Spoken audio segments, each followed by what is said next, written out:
essa entrevista do técnico Mano Menezes. Boa tarde, Mano. Mário do Correio de Atibaia. Queria que você falasse sobre essa partida, uma vitória importante para o Fluminense, jogando aqui contra o Bragantino no estádio da BMXG, que é um estádio difícil dos times visitantes conseguirem uma vitória. Queria que você falasse também sobre isso, né, sobre o aniversário também que foi o Bragantino. Bom, boa tarde a todos. Sim, acho que a dificuldade já começa em você fazer 3 vitórias consecutivas no Campeonato Brasileiro. Se você olhar na tabela, você vai ver que raramente você encontra uma equipe hoje, né, até entre as primeiras colocadas, que fazem 3 vitórias seguidas. Então, isso dá uma ideia do grau de dificuldade que é fazê-las. Muito mais onde estamos na tabela, que a pressão ainda aumenta mais. Então, a gente tem trabalhado bastante isso. Nossos jogadores são jogadores de alta qualidade técnica e foram montados com essa ideia de conceito de jogo. E jogar nesse lugar onde estamos, na circunstância que estamos, requer outros comportamentos. E eu acho que a grande transformação da equipe nesse curto espaço de tempo está no comportamento. De aceitar um pouco, uma boa dose de humildade, para saber que você tem que marcar, você tem que evitar que o adversário jogue. Porque se vier aqui e deixar jogar, você vai perder. Vai perder porque o Bragantino é uma ótima equipe, muito bem trabalhada, com um trabalho bem definido, né? E é por isso que é difícil ganhar aqui. Então, acho que a gente está nesse caminho, nessa batida, e é isso que a gente quer manter como aproveitamento. Achei o jogo duro como esperávamos. Tivemos poucos momentos em que fomos superiores ao Bragantino, mas no momento que fomos superiores, fizemos uma sequência bem feita de jogo, e já tínhamos perdido 2 gols antes do gol que marcamos, numa grande defesa do goleiro, uma delas na grande defesa do goleiro do Bragantino, e depois um pouquinho nos atrapalhamos, aí não concluímos tão bem. E depois fizemos o gol. Então, segundo tempo, sabíamos que íamos sofrer um pouco, ainda para complicar. Marquinhos, que tinha acabado de entrar, sentiu uma lesão muscular, então ficamos com 1 a menos, mas a equipe suportou bem, tem conseguido sustentar bem o grau de dificuldade. E hoje teve um pouquinho de sorte que ela bateu no poste e saiu, né? É o futebol. Então, levamos os 3 pontos, fizemos a nossa 3ª vitória, não podemos relaxar de maneira nenhuma, mas já começamos a confiar bastante na gente, né? Já não precisa olhar tanto para o lado, não precisa pegar tanta bandeirinha dos outros para torcer nos jogos paralelos, porque já entendemos que fazendo a nossa parte, como estamos fazendo em termos de percentual e aproveitamento nos últimos jogos, vamos sair dessa situação. Mano, tudo bom? Boa tarde. Ainda nessa questão das 3 vitórias consecutivas, você disse que o Fluminense passa a confiar um pouco mais nele mesmo.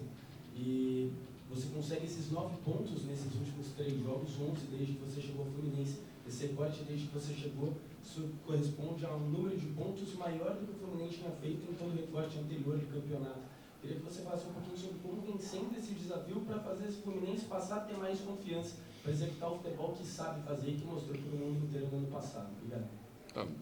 Eu tenho falado, quando você não vence há bastante tempo, você fica muito com essa história na cabeça que você tem que voltar a vencer.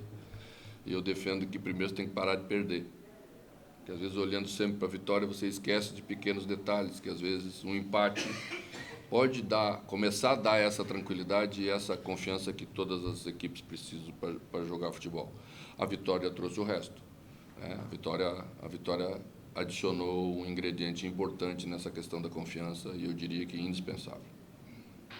Boa tarde, Mano. São 3 vitórias seguidas e sem tomar gol, coincidentemente ou não, com a chegada do Thiago Silva. Quanto ele ajuda nesse momento que tudo passa, nessa defesa mais sólida? Já falamos bastante sobre isso, respeito muito a opinião, mas não gosto de individualizar tanto, porque não acredito nisso. Acredito o contrário. Acredito de estruturar bem, primeiro, uma equipe, um sistema, e é óbvio que quando você estrutura bem, jogadores como o Thiago vão se sobressair, porque eles são acima da média, né? Mas nós já temos crescimento de Thiago Santos, que não jogou esse jogo no jogo passado, que esteve tão bem quanto o Thiago. Nós já tivemos crescimento de Diogo Barbosa, que estava oscilando na temporada, está mais firme, né? Nós já tivemos o crescimento de Samuel Xavier, que voltou a ser o jogador que todo mundo disse que ele era. Então, só para falar dos 4 da última linha. Tá? Então, tenho certeza que a partir daí, que é o que eu sempre me preocupo em oferecer aos jogadores que dirijo, uma ideia clara, um sistema de jogo com conceito bem claro, para que todos que entram saibam se comportar. Não pode mudar cada jogo, fazer uma coisa que não tem sentido, porque os que vão entrar vão sofrer muito, porque eles não têm ritmo, eles não têm ainda a ideia clara do que tem que fazer. Acho que é isso que a gente avançou bastante. Eduardo Afonso da ESPN, tudo bem, mano? Boa tarde. Bem. Esse foi um mês, eu diria que atípico do futebol brasileiro. Só tivemos os times disputando uma competição. E você conseguiu agora, não digo uma gordura, mas um salto, 9 pontos, para sair daquela posição que era extremamente incômoda. Só que a partir agora do mês que entra, você vai ter que dividir essa recuperação do brasileiro em 2 copas. Qual é o tamanho desse desafio? Tem como dividir o grupo para 3 torneios simultâneos por essa situação do Fluminense ainda incômoda no brasileiro? O Fluminense tem um bom elenco, na nossa avaliação. Elenco capaz de sustentar boas atuações com rendimento, né? Que isso é o mais importante para a gente nessa hora. Mas todo mundo vai sofrer nesse mês, principalmente os que estão jogando as 3 competições, né? Aí tem que saber dosar, tem que saber entender as prioridades, tem que não abrir mão delas, mas também não abrir mão das outras, porque acredito que os jogadores que não estão jogando e que vão entrar em determinados momentos vão estar preparados para isso. Acredito muito neles. Temos volta hoje, infelizmente perdemos Marquinhos, talvez por um período aí, né? Mas tivemos a volta do Lima, que é um meio que pode acrescentar bastante, tá?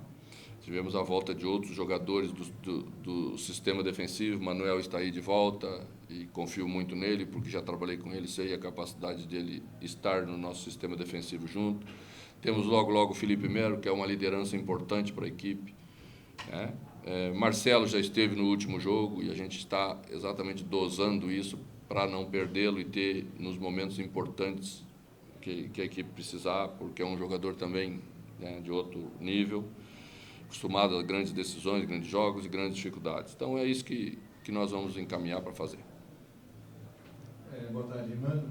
Eu queria saber de você, né, em pouco tempo já à frente do Flamengo, como está sendo De quem? o trabalho do Fluminense, desculpa. Concorrente não, hein? Podemos errar muita coisa, menos isso. Desculpa, brincadeira. O quanto o seu trabalho extra-campo está sendo importante para os jogadores? Eu pergunto isso porque vocês saíram na frente e o segundo tempo foi bastante diferente. O Bragantino atacou muito o Fluminense. O psicológico do jogador tem que estar muito bem preparado nesse momento.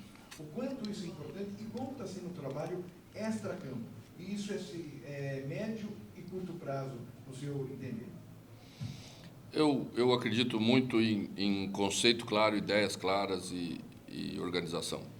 A partir daí, você começa a ganhar força mental, né? Se a qualquer momento entra uma bola, ou se você ataca e daqui a pouco começa a sofrer a todo momento, o mental fica frágil.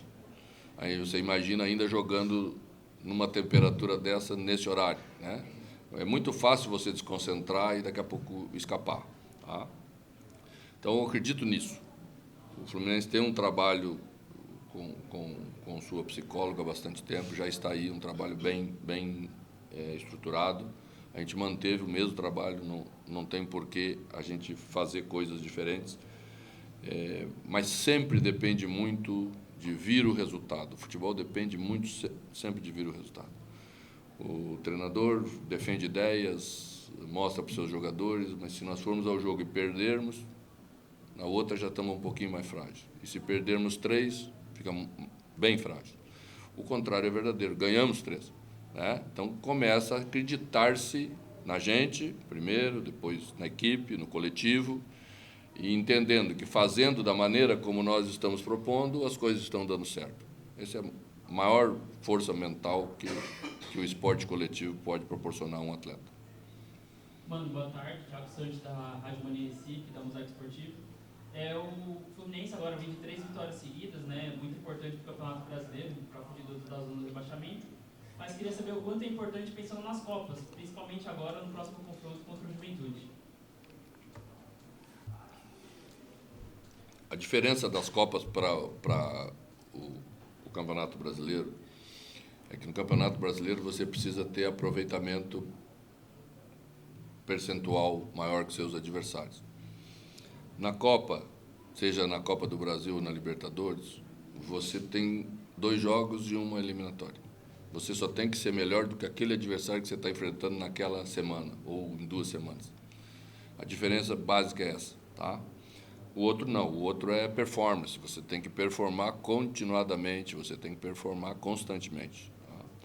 Então a gente vai mostrar exatamente isso para os jogadores como diferença, mas já sentimos que temos capacidade de enfrentar os adversários que temos pela frente, tanto na Copa do Brasil, que é o Juventude, como depois na Libertadores, que é o Grêmio, com confiança para ambicionar querer passar. Uma última pensar. Mano, Lucas Sandro, da Rádio Futebol Total. O seu capitão, Thiago Silva, ele teceu algumas críticas ao horário do jogo, ser 11 da manhã, por questão do sol, falou até a questão de eles evitam o treinamento justamente para isso. Queria saber a opinião de você, Mano Menezes, em relação a esse horário. O Brasil tem feito esse horário nos últimos anos, né? Principalmente até um determinado momento da temporada, onde não entramos no verão. Mas é sempre duro jogar esse horário, sem dúvida nenhuma, é sempre duro. Segundo tempo, eu diria que é cruel, né?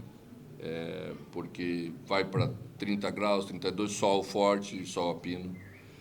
Cai a qualidade do jogo, muitas vezes, porque você perde ritmo, não tem como você não perder ritmo. Tá? O Thiago está acostumado com o primeiro nível, né? Vai se reacostumar com a gente. É isso. Um abraço.